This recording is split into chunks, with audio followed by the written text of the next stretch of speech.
ఉదయం మనం చార్మినార్ పక్కనే ఉన్న శివాలయం ఎలా ఉందో చూసేద్దాం.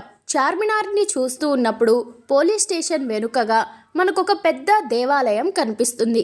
అది ఏంటి అనే ప్రశ్న మనలో మొదలైనా అక్కడికి ఎలా వెళ్ళాలో ఏంటో అని వదిలేస్తూ ఉంటాం. పాలరాతితో తెల్లగా చల్లగా ఉన్న ఈ గుడిలో అన్ని దేవీ దేవతల విగ్రహాలు ఉంటాయి.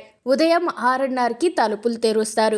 ఇక అప్పటి నుంచి వచ్చిపోయే వాళ్ళు వస్తూ పోతూ ఉంటారు. ఇక ఈ పెద్ద గుడి కంటే ముందు 1857 నుంచి కూడా మహదేవ్ మందిర్ అని చెప్పేసి మనం చూస్తున్న ఈ చిన్న శివాలయం ఉంది. అంటే దాదాపుగా 170 ఏళ్ల క్రితందనమాట.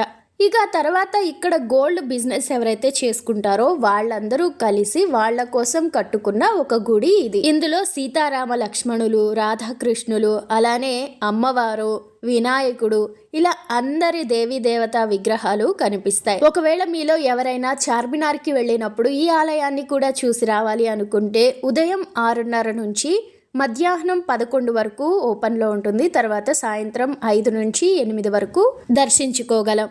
అయితే పై అంతస్తులో ఇలా దేవుళ్ళందరూ ఉంటారు కదా, కింద అంతస్తులో ఫంక్షన్ హాల్ ఉంటుంది. అది వాళ్ళు ఎప్పుడైనా ఏదైనా ఈవెంట్స్ చేసుకోవడానికి యూస్ చేస్తూ ఉంటారు.